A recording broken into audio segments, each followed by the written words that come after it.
Good morning. TYBA paper number 507 તમારા પ્રશ્નપત્રનું નામ છે ભાષા સ્વરૂપનો અભ્યાસ 1.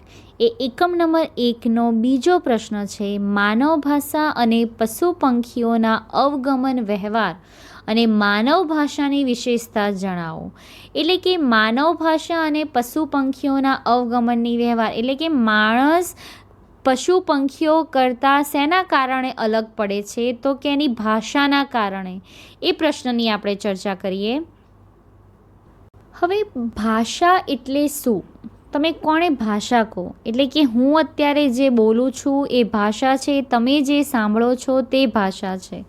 હવે તમે જરા વિચારો કે ઇનકેસ આ ભાષા આપણી જોડેથી કોઈ છીનવાઈ જાય તો, અથવા તો આપણને કોઈ એવો શ્રાપ કે એવું કશું મળે અને કે તમારી જોડેથી તમારી ભાષા છીનવાઈ જશે, એટલે કે તમે બોલી નહીં શકો, તો તમે કઈ રીતે કઈ રીતે અવગમન કરી શકશો?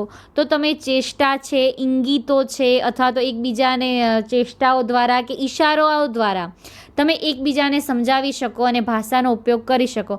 પણ એ બી કઈ રીતે? થોડા સમય માટે જ. એ તમે એનાથી તમે આખું તમારું જીવન પસાર ન કરી શકો. એ થોડા સમય માટે જ રહેવાનું છે. હવે ધારો કે તમે જો ચેષ્ટાથી કે ઇંગિતો એટલે કે ઈશારાઓથી તમે ભાષાને અવગમનનું સાધન કરી શકો, તો ધારો કે ઇતિહાસનો તો કોઈ વર્ચસ્વ જ ના રહે, કેમ કે ઇતિહાસ મોટા ભાગે ભાષાથી લખાયેલું છે, સચવાયેલું છે. પણ જો આ ભાષા એટલે કે ભાષા એક બિનસાહજિક પદ્ધતિ છે. ધારો કે 5 કલાઓ છે, બરાબર? એની અંદર સાહિત્ય કલા શ્રેષ્ઠ છે.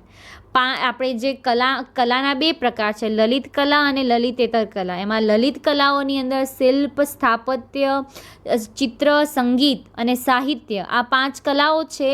અને એમાં સાહિત્ય કલાને શ્રેષ્ઠ કલા માનવામાં આવે છે. કેમ? ધારો કે કોઈ સર્જક છે, ચલો ને તમને હું સારું એવું ઉદાહરણ આપું તો ધારો કે કોઈ શિલ્પકાર છે. એ શિલ્પકારે જ્યારે ગાંધીજીની કે કૃષ્ણની મૂર્તિ બનાવવાની હશે ત્યારે પથ્થરથી કંડારી અને પોતે મૂર્તિ બનાવી દેશે. કોઈ ચિત્રકાર છે તો એ ચિત્રકાર સુંદર પેઇન્ટિંગ દોરશે, ધારો કે મોનાલિસાનું કે તાજમહેલનું કે કોઈ એવું સુંદર ચિત્ર દોરશે અને તમને એ બતાવી દેશે. પણ સાહિત્ય શેના વડે લખાય છે? ભાષાના કારણે. જો સાહિત્યની અંદર ભાષા ના હોય તો સાહિત્ય કઈ રીતે રચાઈ શકે? આમ સાહિત્ય એ શ્રેષ્ઠ કલા છે. તો શેના કારણે? તો કે સાહિત્યમાં ભાષા છે માટે. એટલે સાહિત્યમાં ભાષા એ કળા છે. એટલે કે કોઈ પણ વ્યક્તિઓએ પોતાની બુદ્ધિ, હૃદય અને આત્માને જો અસર કરનારું કોઈ તત્વ હોય તો તે ભાષા છે. ધારો કે કોઈ સર્જક છે, ભાષાના શબ્દોના તાત્પર્ય દ્વારા એ કૃષ્ણની મૂર્તિ પણ ખડી કરી શકશે, કૃષ્ણને બોલતો પણ કરી શકશે, કૃષ્ણની અંદર રંગ પણ પૂરી શકશે. એ એક જ કલાની અંદર એ પોતે ભાષાના કારણે, ધારો કે શિલ્પકારને કોઈ મૂર્તિ બનાવી છે તો એ મૂર્તિની અંદર એ મૂર્તિ તો કંડારશે, પછી એની અંદર કૃષ્ણનો જે મોરપંખ એ બધું એ મૂકશે ત્યારે એક મૂર્તિ થશે. પણ જ્યારે ભાષા દ્વારા તો એ પોતે કૃષ્ણની મૂર્તિ નાખી આલેખી શકશે. કૃષ્ણના રૂપ, રંગ, ચિત્ર, સુંદર એનું આલેખન એ બધું જ એની અંદર એ પોતાના ભાષા વડે પોતે મૂકી શકશે. એટલે માટે ભાષા, જેમ સાહિત્ય કલા શ્રેષ્ઠ છે ભાષાના કારણે, એમ ભાષા એ સાહિત્યની અંદર છે માટે સાહિત્ય કલાની અંદર ભાષા શ્રેષ્ઠ છે. એટલે કે બુદ્ધિ, હૃદય અને આત્મા, ધારો કે માણસ એ પોતે વિચાર બાંધી શકે છે, પ્રાણીઓ વિચાર બાંધી શકતા નથી. કેમ? કેમ કે માણસનો બૌદ્ધિક અને સિદ્ધાંતનો વિચાર એ ભાષા ઉપર રહેલો છે. આમ 5 કલાની અંદર સાહિત્ય કલા શ્રેષ્ઠ માનવામાં આવે છે.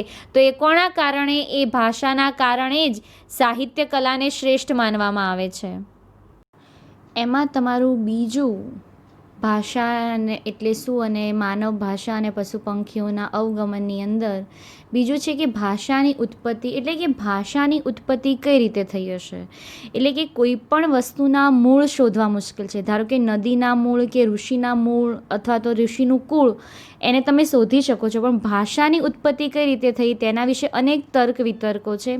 ધારો કે મનુષ્ય પહેલીવાર એનો ઉત્ક્રાંત થયો, એટલે કે પહેલીવાર એનો જન્મ થયો ભૂમિ ઉપર, ત્યારે એ ઉત્ક્રાંત થયા પછી કેવા સંજોગોમાં અને કેવી પરિસ્થિતિની અંદર ભાષાનો ઉલ્લેખ થયો હશે, વાણીનું પહેલાં એને ઉચ્ચારણ કર્યું હશે, એના વિશે કોઈ પણ પ્રમાણભૂત માહિતી મળતી નથી.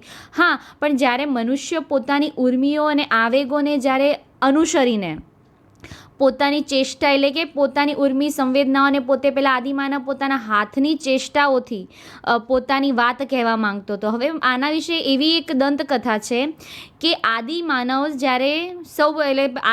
જ્યારે યુદ્ધની અંદર પોતે જ્યારે જીતતો, એટલે કે કોઈ પણ જગ્યાએ પોતે યુદ્ધ કરતો અને યુદ્ધની અંદર જો પોતે જીતી જાય તો એને પોતે તાપણું કરતો અને તાપણાની ફરતે એ નાચતો અને નાચતા નાચતા એના મોઢામાંથી એના મોંમાંથી અચાનક ઉચ્ચારણ થયું હશે, અચાનક વાણી આવી હશે અને એ રીતે સૌ પહેલું યુદ્ધ ગીત રચાયું.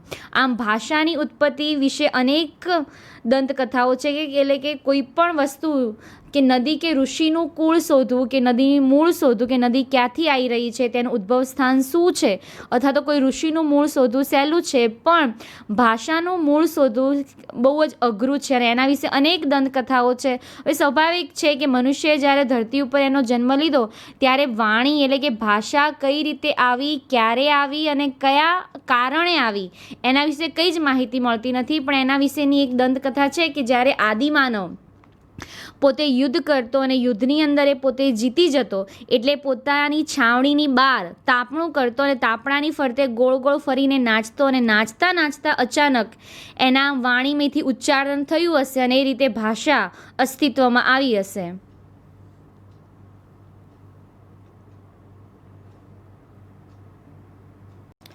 હવે ભાષા કઈ રીતે ઉદ્ભવી એના વિશે બીજી દંતકથા એવી છે કે જ્યારે આદિમાનવ જંગલની અંદર ફરતો ત્યારે જંગલની અંદર બીજા જે પશુ પંખીઓ છે એ લોકોનો અવાજ, પવનોના વાયરાઓનો સુસવાટનો અવાજ, એ બધા અવાજ સાંભળી અને એનામાંથી પણ અવાજ નીકળવાની ઈચ્છા થઈ હશે એટલે એને અહો, ઊહ અને હો જેવા શબ્દ પ્રયોગો સૌ પ્રથમ પહેલાં કર્યા હશે. આમ માનવ સંવેદનાઓની ઉર્મીને એને પોતે દબાઈને રાખી હશે અને અચાનક એના મોઢામાંથી અવાજ નીકળ્યો હશે. જેમ કે પથ્થર ફોડીને કોઈ ઝરણું કઈ રીતે બહાર નીકળે છે એમ અચાનક આ બધા પ્રાણીઓના અવાજ સાંભળીને એને પણ બોલવાની ઈચ્છા થઈ હશે અને એ સૌ પ્રથમ બોલ્યો હશે. માટે સ્તુરવા એમ કહે છે કે ધ્વનિરૂપ સંજ્ઞાની વ્યવસ્થા એટલે માનવ ભાષા. ધ્વનિરૂપ સંજ્ઞાની વ્યવસ્થા એટલે કે ધ્વનિ સંકેતો કયા, ધારો કે ક, ખ, ગ, ઘ એ બધા શું છે, ધ્વનિ સંકેતો છે. એ ધ્વનિ સંકેતોને તમે યોગ્ય ક્રમની અંદર ગોઠવો ત્યારે એક ભાષા બને છે. હવે ધારો કે તમે ડચકારો, તમને ધારો કે કોઈ પૂછે કે તમે આ કામ કરો તો ત્યારે તમે એને ના કહેવાના બદલે એવું કહો છો, એ રીતે ડચકારો ભરો છો કે ના ભાઈ મારે નથી કરવું. ખાલી તમે એને કોઈ પૂછે કે ભાઈ તમે આ કામ કરશો એટલે તમે આમ કહી દો ને એટલે એની અંદર એને ખબર પડી જાય કે આને ના કીધી છે. હવે એ ડચકારોને ગુજરાતી ભાષાની અંદર આ શબ્દને સ્થાન નથી, પણ જે ઝુલુ ભાષા છે,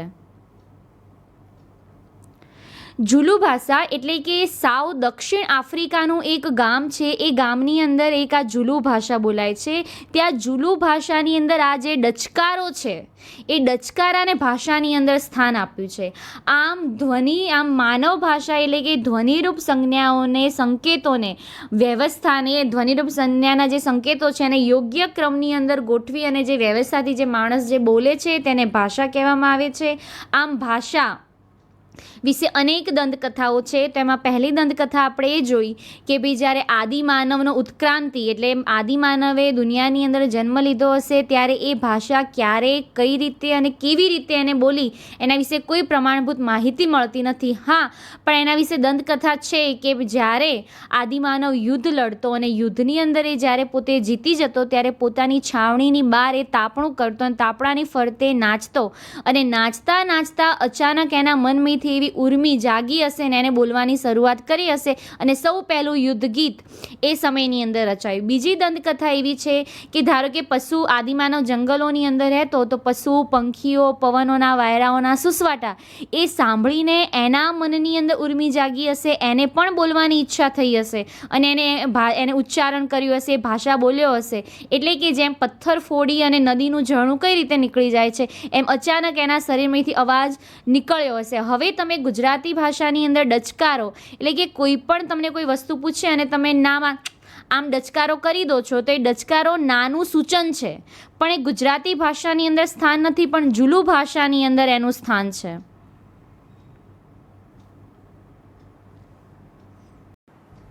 હવે ભાષાની વિશેષતા, તો ભાષાની વિશેષતાની અંદર જોઈએ તો ભાષાની વિશેષતા એ છે કે માણસ પાસે ભાષા છે જ્યારે પ્રાણીઓ પાસે ભાષા નથી. માણસ ડહાપણ ધરાવી શકે છે. Man capable of wisdom. શા માટે માણસ ડહાપણ ધરાવી શકે છે? કેમ કે માણસ પોતે બોલી શકે છે, એની પાસે ભાષા છે, જ્યારે પ્રાણીઓ ભાષા બોલી શકતા નથી. એટલે બીજા પ્રાણીઓ બોલી શકતા નથી અને માણસ બોલી શકે છે, માટે માણસ ડહાપણ ધરાવી શકે છે. એટલે કે બીજા પ્રાણીઓ બોલી શકતા નથી, પણ માણસ જ્યારે બોલી શકે છે પોતાના બૌદ્ધિક વિચારોથી તેનું અનુકરણ કરી શકે છે અને પોતે એક વિચારને બાંધી શકે છે તે સિદ્ધાંતોની અંદર. માટે એનું મહત્વનું મુખ્ય લક્ષણ શું છે કે માણસ પાસે ભાષા છે જ્યારે પ્રાણીઓ પાસે ભાષા નથી, માટે માણસ ડહાપણ ધરાવી શકે છે. ધારો કે તમને હું એક ઉદાહરણ આપું. કોઈ પણ ધારો કે કોઈ માણસ છે, બરાબર, એ માણસને તમે એના સમાજથી દૂર રાખશો તો એ માણસ, એ ધારો કે કોઈ નાનું બાળક છે, બરાબર, એ નાનું બાળકનો જન્મ થયો અને એ નાના બાળકને તમે એના સમાજથી દૂર રાખશો અને પ્રાણીઓની અંદર જઈને ઉછેરશો તો ચોક્કસ એ જીવશે તો ખરી, પણ એ બોલતા નહીં શીખે. એના માટે તમે ટાર્ઝનનું છે એનું ઉદાહરણ લઈ લો. ટાર્ઝન ભલે એ પોતે મનુષ્ય હતો, પોતે માણસ હતો, છતાં પણ જંગલોની અંદર જઈને એનો ઉછેર થયો એટલે એ જીવ્યો તો છે, પણ મનુષ્ય માણસની જેમ બોલતા નથી શીખ્યો. પણ એ જ રીતે તમે કોઈ પ્રાણી છે, કૂતરાનું બચ્ચું છે કે બિલાડીનું બચ્ચું છે કે કોઈ પણ પ્રાણી છે, એ પ્રાણી જ્યારે નાનું હોય ત્યારે તમે એની તમારી સાથે, મનુષ્ય પોતાની સાથે લઈને ઉછેરશે ત્યારે એ પણ જીવશે તો ખરી, પણ એ પોતાનો સ્વભાવ નહીં બોલે, એટલે કે બોલતા તો નહીં જ શીખે. એટલે ભાષા એ માણસની વિશેષતા છે. એટલે મહત્વનું લક્ષણ કે માણસ પાસે ભાષા છે અને પ્રાણીઓ પાસે ભાષા નથી. Man capable of speech. માણસ ડહાપણ ધરાવે છે, માટે માણસ બોલી શકે છે, માટે માણસ પાસે ભાષા છે. એટલે પ્રાણીઓ કરતાં જો માણસ અલગ પડે તો એ કોના કારણે? તો એ ભાષાના કારણે. કેમ કે પ્રાણીઓ બોલી શકતા નથી જ્યારે માણસ બોલી શકે છે. અને જો માણસ અત્યારે જે પણ કંઈ છે પોતાની પ્રગતિ કરી રહ્યો છે તેની અંદર ભાષા મહત્વનું સ્થાન છે.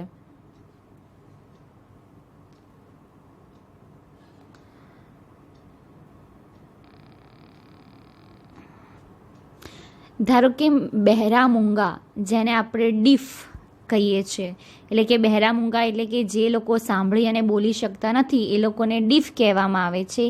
એ લોકો જે ભાષા વાપરે છે એટલે પોતાની હાથની આંગળીઓથી જે પોતાની ભાષા અથવા તો પોતે નિર્દોષ જે ચેષ્ટા, જે ઈશારા કરે છે તેને ચેષ્ટારૂપ ભાષા કહેવામાં આવે છે. ધારો કે આ બાજુ જે છે એ બહેરા મૂંગાઓની આ આલ્ફાબેટ છે, જેમ આપણે ABCD, તો એ લોકોના હાથની નિશાનની રીતે આને A કહેવામાં આવે, આને B કહેવામાં આવે, આને C, આને D, આને E, આને F, આને G, H, I, J. આ બધા એમના સંકેતો છે. આ જો આ ભાષાના સંકેતો છે.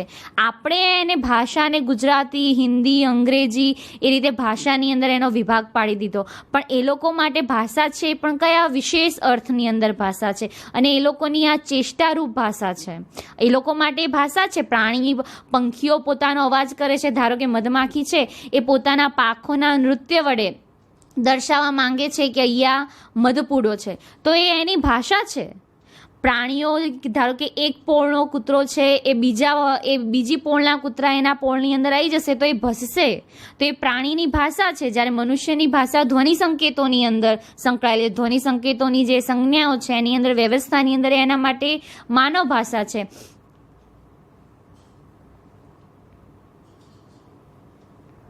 આમ જો આ મધમાખી છે, બરાબર, તો મધમાખી પોતાના પાંખના નૃત્ય વડે એ બીજી મધમાખીને કહે છે કે આ અહીંયા મધ છે, એટલે તો એ પાંખોનું નૃત્ય એ એમની ભાષા છે. એ જ રીતે તમે ધારો કે બીજું તમને જો તો પોપટ છે, કૂતરો છે ને, તો આ જે પોપટ છે એ હંમેશા માણસ જેવું બોલે છે. તમને એમ થાય કે ધારો કે એમ તમે એમ કહો કે ચલો પ્રાણીઓ પાસે ભાષા નથી તો પોપટ તો માણસની જેમ બોલે છે, પણ પોપટ કઈ રીતે માણસની જેમ બોલે છે? એને જે ભાષા, એને જે શબ્દ શીખવાડવામાં આવે છે એ જ શબ્દનું એ અનુકરણ કરે છે. એ પોતાની જાતે ભાષા બોલતો નથી. જ્યારે તમને આમ કોઈ રટ્ટો મારવાનું કે એટલે પોપટ રટ્ટો મારે છે. જ્યારે તમે રટ્ટો મારો છો ને, તમને તો કોઈ તમને બોલે તો તમને સામે ખબર પડી જાય કે તમારે કઈ રીતે બોલવાનું છે. હા, પોપટ બોલે છે, પણ પોપટ કેવું બોલે છે કે આપણે એને જેવું શીખવાડીએ છીએ એવું પોપટ બોલે છે. એ પોતાના મનથી પોતાની રીતે શબ્દનું ઉચ્ચારણ કરતો નથી. એ જ રીતે જે કૂતરાઓ છે, મેં તમને પહેલાં બી કીધું ને કે એક પોળનો કૂતરો બીજા પોળની અંદર જ્યારે આવે છે ત્યારે પોતે કઈ રીતે એ ભસશે, એ એની ભાષા છે. ધારો કે પોપટ એમ કહેવાનો છે કે ધારો કે કોઈ છે ને પક્ષી છે, બરાબર, પક્ષી છે તો એ પક્ષીની અને બિલાડી ખાવા આવી રહી છે, એનું ભક્ષક છે, બિલાડી એને ખાવા આવી રહી છે, તો એ બધા પક્ષીઓ એને એમ કહેશે કે ડાબીડી સાઈડમાંથી બિલાડી આવી રહી છે તો તું ઉડી જા. ના, પણ એ લોકો મોઢામાંથી ચી ચી ચી ચી અવાજ કરશે. એટલે એને એમ થશે કે કોઈ ભક્ષક પ્રાણી મને ખાવા આવી રહ્યું છે, એટલે પોતે ત્યાંથી ઉડી જશે અને પોતાના જીવનો બચાવ કરશે. આમ પશુ પંખીઓની આપણે જો ભાષાની ઉત્પત્તિની અંદર ભાષા એક માણસની વિશેષતા છે. પ્રાણીઓ પાસે ભાષા નથી, અને જ્યારે માણસ પાસે ભાષા છે, માણસ પોતાની બૌદ્ધિક અને વિચારો એ બધાની અંદર સૌથી પ્રગતિ કરી રહ્યો છે, સૌથી આગળ છે, તો તે કોના કારણે? તો તે ભાષાના કારણે. અને આપણે આ જે સાહિત્ય કલા શ્રેષ્ઠ છે તો શેના માટે? તો એ પણ ભાષાના કારણે. આમ ભાષા એટલે જે સ્તુરવા શું કહે છે કે ધ્વનિ સંકેતોની યોગ્ય વ્યવસ્થા, જેને આપણે માનવ ભાષા કહીએ છીએ. અને એ માનવ ભાષા જ્યારે તમે પક્ષીઓ, પોપટ છે, કૂતરો છે, મધમાખી પોતાના પાંખોના નૃત્ય વડે, કે પક્ષી પોતાની, કે એક પોળનો કૂતરો બીજા પોળની અંદર આવે છે ત્યારે કૂતરાઓ પોતે ભસે છે, તેના વડે આપણે મધમાખી પોતાના પાંખના નૃત્ય વડે પોપટ બોલે છે, પણ એને જે શીખડાવવામાં આવે છે એ જ બોલે છે. આમ આ બધી એ લોકોની ભાષા છે, પણ એ લોકોના વિશેષ અર્થની અંદર. જ્યારે આપણે માણસ એને ગુજરાતી, અંગ્રેજી, ઇંગ્લિશ, બંગાળી, હિન્દી, આ બધી જ ભાષાની અંદર એનું વિભાજન કર્યું છે, પણ એ વિશેષ અર્થની અંદર, આ અર્થમાં નહીં. આમ પ્રાણીઓના અવાજ કેવા છે? અભિવ્યંજનાત્મક છે. એ લાગણીઓના પ્રગટના આવિષ્કાર રૂપ હોય છે. એટલે કે પ્રાણીઓના અવાજો અભિવ્યંજનાત્મક, એટલે કે પ્રાણીઓના અવાજો અમુક પ્રતિક્રિયા, અમુક સંકટો, એને ભૂખ તરસ લાગી છે, ડાબી દિશામાંથી એનું બિલાડી આવી રહી છે, એને મારવા માટે, એ બધા માટે અમુક વસ્તુ, અમુક પ્રક્રિયા માટે જ એના અવાજો હોય છે. માટે કેવા અવાજો કહેવાય છે? અભિવ્યંજનાત્મક. એટલે કે જે પરિસ્થિતિનું નિર્માણ થઈ રહ્યું છે એ પરિસ્થિતિને અભિવ્યક્ત કરવા માટે એ પોતે અવાજો નીકાળે છે. આમ પ્રાણીઓ પાસે અવાજ છે, પણ કેવા? ગણતરીના જ અવાજો. ધારો કે મેં તમને આગળની સ્લાઇડની અંદર આપણે જોયું, બહેરા મૂંગા જે રીતે ચેષ્ટારૂપ ભાષા કરે છે, એ તો એ લોકોની ભાષા છે, ધ્વનિ સંકેતો નથી, પણ ઈશારાના કારણે એ પોતે પોતાની ભાષા સમજાવે છે. પ્રાણીઓ પાસે ભાષા નથી, હા, પણ એ અમુક અવાજો કરે છે, તો એ અવાજ અમુક પરિસ્થિતિને અનુરૂપ થઈને તેને પ્રતિક્રિયા આપવા માટે તે અવાજો કરે છે. પોપટ બોલે છે કેવું? પણ પોપટને જે માણસ શીખવાડે છે તેનું જ તે અનુકરણ કરે છે, પોતાની રીતે પ્રતિક્રિયા નથી આપતો. કૂતરો બોલે છે, પણ એ અમુક જ ગણતરીના, ધારો કે એને ભૂખ, તરસ કેવું કશું લાગ્યું હોય, કોઈ ભક્ષક પ્રાણી ખાવા આવી રહ્યું હોય, ત્યારે જે પોતે બોલે છે, પોતે પોતાની રીતે પ્રતિક્રિયા આપવા માટે, પણ અમુક જ પરિસ્થિતિની કારણે. એ બધું જ આપણને સમજાઈ નથી શકતા ભાષાના દ્વારા. મધમાખી પાંખોના નૃત્ય વડે એમ કહે છે કે અહીંયા મધ છે, તો પાંખોનું ફફડાવું એ પાંખોનું નૃત્ય એની ભાષા છે. પણ જ્યારે માણસના શબ્દો એ યાદૃચ્છિક છે. એટલે આમ પ્રાણીઓ પાસે જે અવાજ છે કેવો છે? અભિવ્યંજનાત્મક. એટલે પોતાની લાગણીને તે પ્રગટ કરે છે, પણ અમુક જ પરિસ્થિતિની પ્રતિક્રિયા આપવા માટે. આ માણસની જેમ એ પ્રતિક્રિયા આપી શકતો નથી.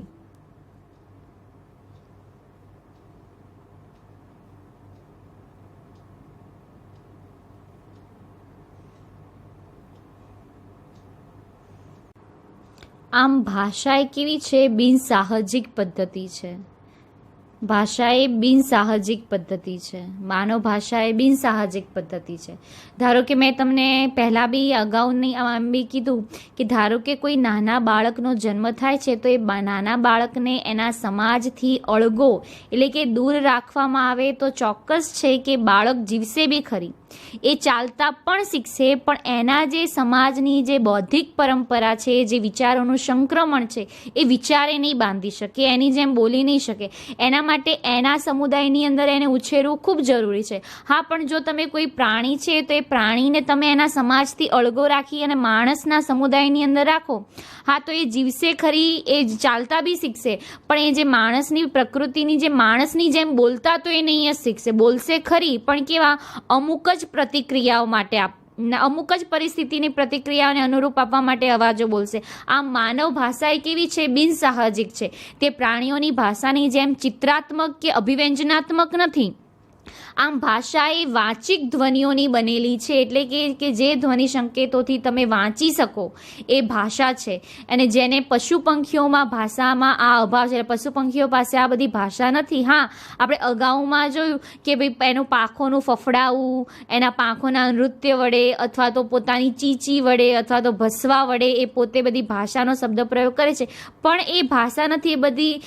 એ બધી એની પ્રતિક્રિયાને અનુરૂપ દર્શાવવા માટેની ભાષા છે, પણ માણસની જેમ એ ભાષા બોલી શકતો નથી. આમ માણસની ભાષા એમ જોઈએ તો 20 થી 30 જે ધ્વનિ સંકેતો છે, એ ધ્વનિ સંકેતોને ભેગા કરી અને પોતાનું ભાષા બોલી શકે છે.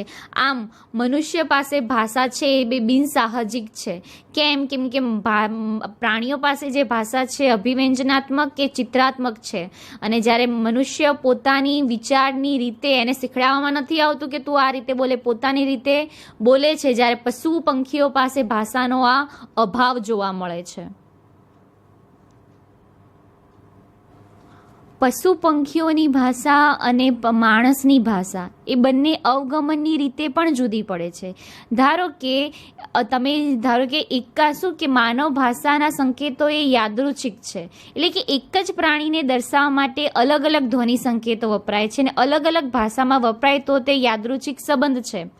ધારો કે આપણે જ્યારે આ સિલેબસની ચર્ચા કરતા હતા ત્યારે પણ આની વાત થઈ હતી કે એટલે કે ધારો કે ઇંગ્લેન્ડનો કૂતરો છે, કોઈ પણ દેશનો કૂતરો છે તો એ કૂતરો એક જ રીતે ભસવાનો છે, એની ભસવાની સ્ટાઇલ અલગ અલગ છે. ધારો કે ઇંગ્લેન્ડનો કૂતરો અલગ રીતે ભસશે, ભારતનો કૂતરો અલગ રીતે ભસશે, બરાબર. ઇટાલીની અંદર કૂતરો અલગ રીતે ભસશે, સ્પેનની અંદર અલગ રીતે કૂતરો ભસશે, સંસ્કૃત ભાષાની અંદર અલગ રીતે કૂતરો ભસશે. ના, પણ આપણે એ પોતે એક જ રીતે ભસવાનો છે, એ ભસવાનું છોડવાનું નથી, એનો અવાજ એનો એ જ રહેવાનો છે.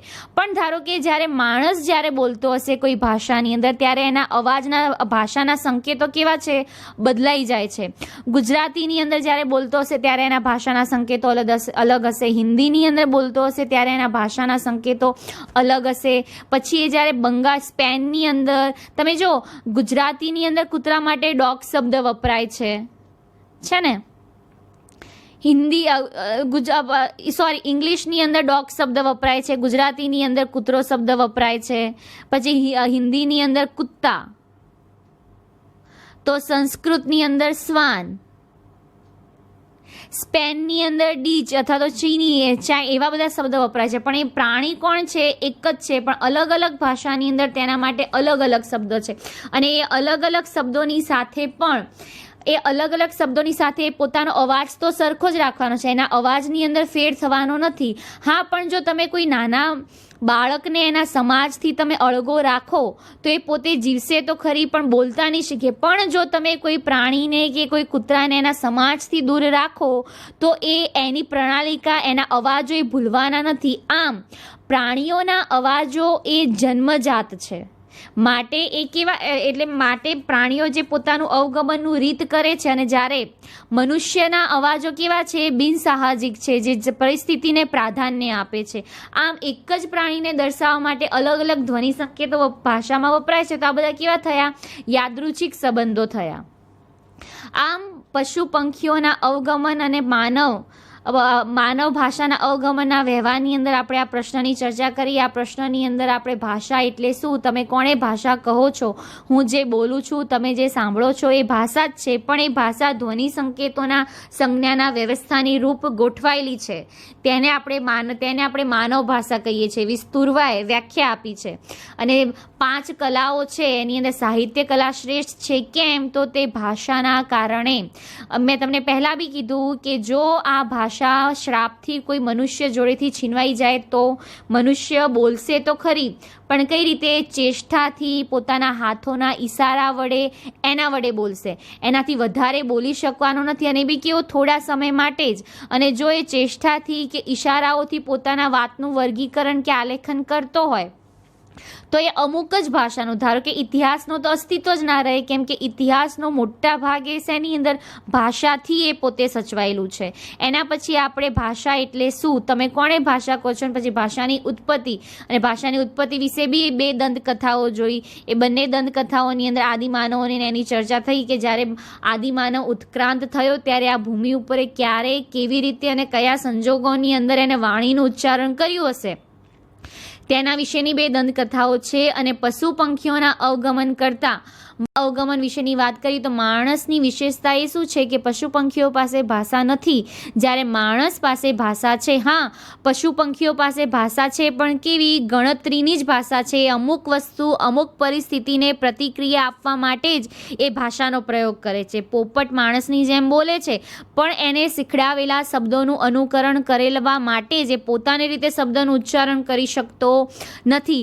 બહેરા મૂંગાની જે ડીફ એટલે કે જે ચેષ્ટારૂપ ભાષા છે એ લોકોની ભાષા છે. ભલે એ લોકો ઈશારા કરીને કહે, પણ એ લોકોની ચેષ્ટારૂપ ભાષા છે. જ્યારે માનવ ભાષા, પશુ પંખીઓની જે ભાષા છે, પાંખોનું ફફડાવું, મધમાખી પોતાના નૃત્ય દ્વારા કહે કે અહીંયા આ જગ્યાએ મધ છે, એક કૂતરો ભસે છે, અથવા તો ડાબી દિશામાંથી કોઈ બિલાડી આવી રહી છે તો બધા પક્ષીઓ ચીચીનો અવાજ કરશે.